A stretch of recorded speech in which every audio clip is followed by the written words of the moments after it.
napisano in kar je seveda Andrej z nekim namenom napisal, ne, ker on pač ve, kako bom jaz na to vprašanje odgovorila. In drugo je pa seveda, da pravzaprav meni se, ko sem vas poslušala, se mi je ogromno pripomb, oziroma ogromno refleksij pojavilo.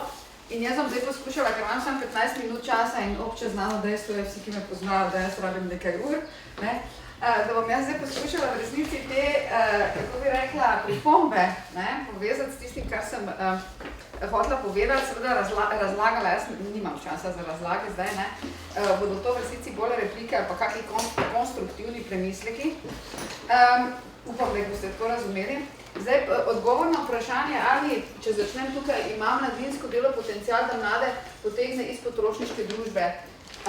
Odgovor na to vprašanje ni enoznačen, ker bi jaz, seveda, če ko meni nekdo to vpraša, bi jaz rekla, katere mlade vi zdaj to mislite. Ne? Namreč to je zdaj jedro mojega, kako bi rekla, inputa, tudi ko sem vas poslušala, je, da pravzaprav vi govorite o mladih in govorite o teh mladih kot o enoviti kategoriji otrok oziroma mladostnikov, ki imajo vsi neke, bi rekla, univerzalne značilnosti in imajo vsi neke univerzalne potenciale in potem, kako bi rekla, vi lahko na njih prakticirate neke univerzalne metode oziroma postopke oziroma pristope in pač skozi te realizirate neke univerzalne cilje, kot so recimo razvoj moralnosti, moralni razvoj, večanje socialnosti pa take stvari. Zdaj, tisti, ki ste me pač v tisti prvi zadevi poslušali, ki jo je Andrej že organiziral, sem takrat jaz imela malo več časa, veste, da sem jaz že takrat sem silo natančno povedala, da vi v resnici na drugi strani nimate ene kategorije mladih, ampak 3 razpoznavno različne kategorije mladih. In te 3 razpoznavno različne kategorije mladih so razpoznavno različne zaradi razpoznavno različne primarne socializacije, kjer recimo družina, tudi starševske vloge, funkcionirajo različno, ne toliko v smislu, kot je Albert rekel, da vsaka družina po svoje definira vlogo očeta in matere. To čisto, vsaka po svoje varira, definirati pa ne more po svoje, ker ne more družina definirati, ne vem, ne da je vloga očeta to, da seksa za svojo hčero, ne. Se pravi, ne obstajajo neki kulturni standardi in normalnosti in potem seveda variramo mi to, ne, znotraj naših praks. Ampak tisto, kar imamo mi danes opravka, mislim, s čemer imamo danes opraviti v socializaciji, da imamo 3 razpoznavne različne tipe socializacije, ki proizvajajo razpoznavno različne otroke že ob vstopu v osnovno šolo. In ta razpoznavna različnost onemogoča, bi rekla, tako posplošeno govorenje, da bomo zdaj mi ravnali tako in bomo dosegli to in je to dobro za te otroke, to pa je slabo, ne. Zdaj, ti osnovni 3 tipi so, in zdaj jaz nimam časa se spuščati v razlage oziroma v analizo, so tisti, ki smo jih že omenili, pač tisti, ki ste to poslušali, so tako imenovani vase orientiran tip.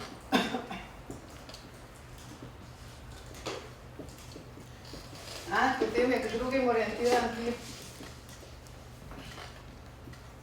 in pa patološki narcis, ne. Zdaj, ti 3 tipi otrok so funkcionalno prisotni v naši otroški in mladinski populaciji. To vam lahko zdaj z gotovostjo potrdim zaradi tega, ker 1 leto pa pol hodim po osnovnih šolah v Sloveniji in praktično v vseh osnovnih šolah vedo, da jih imajo. Ne, ko jih jaz opišem, jih oni vejo. Aha, to je pa ta, ta je pa ta, ta je pa ta, ne. Zdaj, jaz nimam časa jih opisovati in analizirati, kako so oni nastali in tako naprej. Pripomnimo samo to, da je to posledica tistega takratnega referata, ki je to zapisala in imamo naše spletne strani. Ja, to je napisano.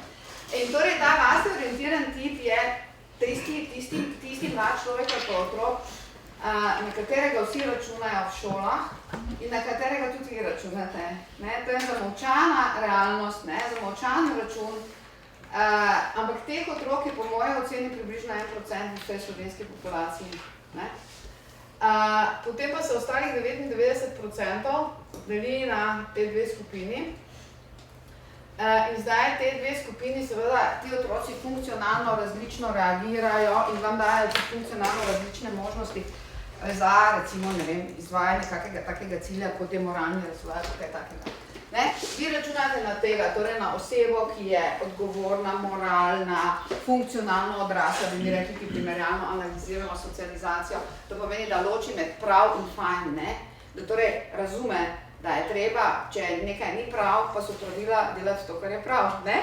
Ne? Se pravi, zdaj, to je namreč osnovni kriterij funkcionalne odraslosti, pa zdaj spet nimam časa razlagati, kaj je funkcionalna odraslost. Se pravi, tisto, kar vi ste zapisali že cilje, načela in tako naprej, je prilagojeno tem, ravno tako, kot so vzgojni ukrepi, pa metode v delah šola, pa tako naprej prilagojeni tem. In to je seveda perfektno. Samo vi imate 1%. Ne?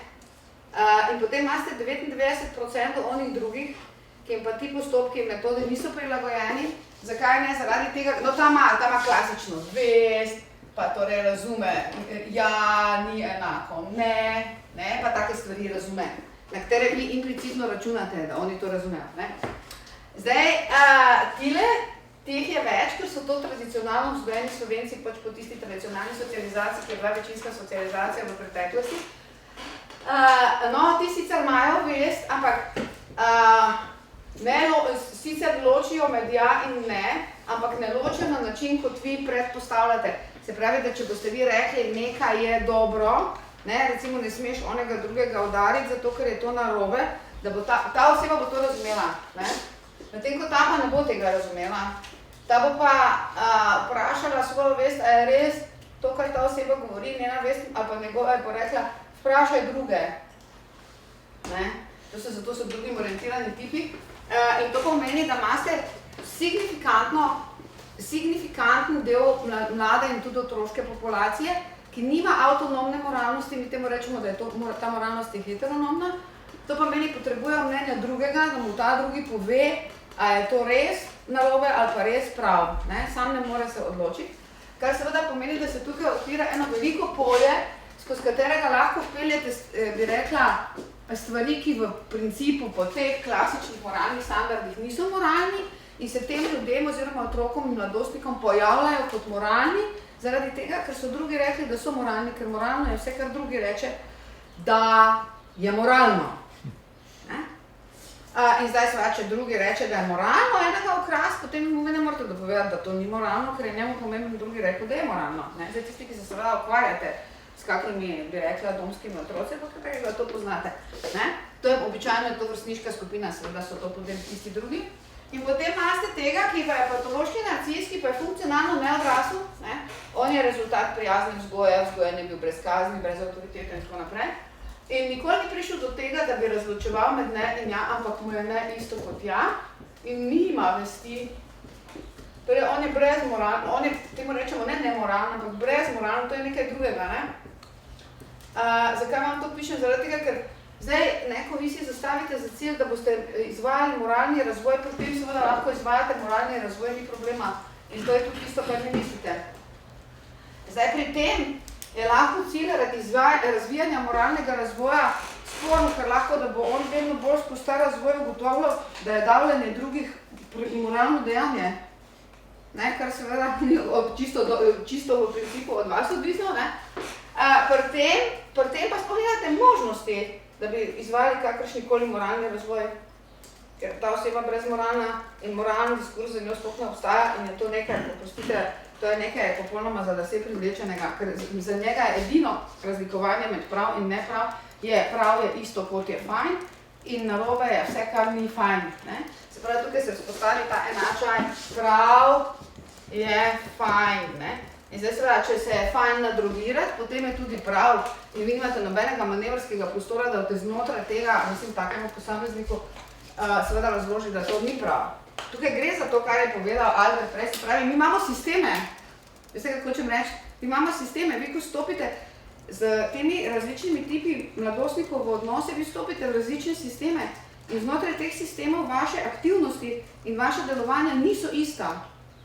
In tu jaz mislim, da imate vi problem prvič, da ne veste, da so to trije tipi, potem tudi verjetno v praksi ne veste, kak jih sploh prepoznati in potem ne veste, kak je treba z njimi ravnati.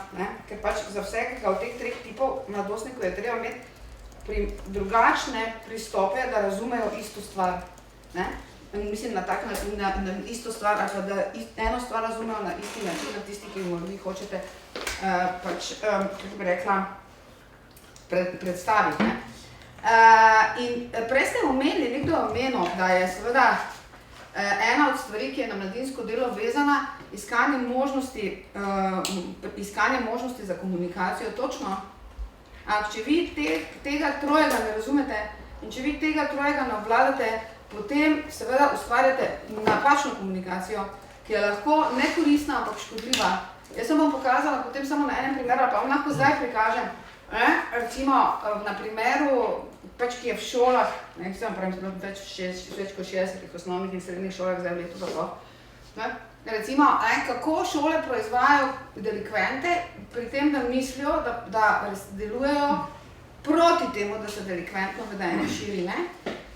Če nekdo naredi delikventno dejanje, potem ga pač razredni čaka, pa šolske svetovalne službe, pa ne še kdo pokliče, in mu tam začne razlagati, da je to nemoralno in da je to narobe in da zdaj je škodo sebi in da je škodo drugim in da je škodo vsem in ne vem komu se je škodo. Zdaj, ta metoda in pristop je funkcionalna samo pri tem tipu otrok. In samo ta tip otrok to razume, tako kot vi to mislite, da naj bi oni razumeli, ne? Zdaj pri temu tipu otrok, oziroma mladostnikov, ta pristop sploh ni primeren zaradi tega, ker, kako bi rekla, on bo rekel, no, pa zdaj poslušaj in bo rekel, zdaj, ja, je to res ali ni res in bo šel vprašati nekoga, ki je za njega pomemben drugi. In to praviloma niste vi, ne?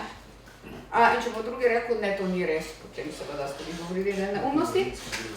In potem tretja stvar, pri temu pa to sploh, mislim, ne obstaja to govorenje. Oziroma celo obratno, ko jaz v šolah razlagam, kako oni z prakticiranjem neustreznih ukrepov dejansko iz otrok, ki niso delikventi, proizvajajo delikvente. Namreč, zdaj otrok, če je patološki narcis ali pa mladostnik, on hoče biti center sveta. Zdaj vam jaz nimam časa razlagati, iz česa vse to izvira, ampak on ima idejo, da je on najboljši in da so vsi na svetu zato, da njemu služijo in da je on izjemen in da zdaj so vsi na svetu zato, da ugotovijo, kak je on izjemen. In seveda, zdaj on trpi, če ne ugotovijo, da je on izjemen in da se vsi z njim ukvarjajo. In če bo dal svojega sošolca, bojo se naenkrat vsi začeli z njim ukvarjati. In potem bo on ugotovil, da davljanje sošolcev je način, kako on doseže svoj cilj, torej je prav. Potem mu vi govorite, to je narobe, to je narobe, to je narobe. In on vas gleda kot enega idiota, saj nimate pojma, zakaj gre, kar je res. Ker vi predpostavljate, da je on ta, on pa sploh ni ta. Razumete? In zdaj seveda potem se vi ukvarjate z otroci, ki imajo probleme, z otroci, ki delajo prekrške, z otroci, ki so delikventi, kar je pravilen pristop pri teh je že malo manj pravilen, pri teh je pa popolnoma nepravilen zaradi tega, ker s tem otrokom dajete feedback oziroma mladostnikom, bolj ko boš delal bedarija, več se bom jaz s tabo ukvarjal, on hoče, da se seveda vi z njim ukvarjate in potem on iz tega linearno potegne sklep, da torej zdaj, kar moram jaz delati, je vedno več bedarij. In potem začnejo med sabo tekmovati, da delajo vedno več bedarij, kar seveda vemo v sistemih, kako to zgleda.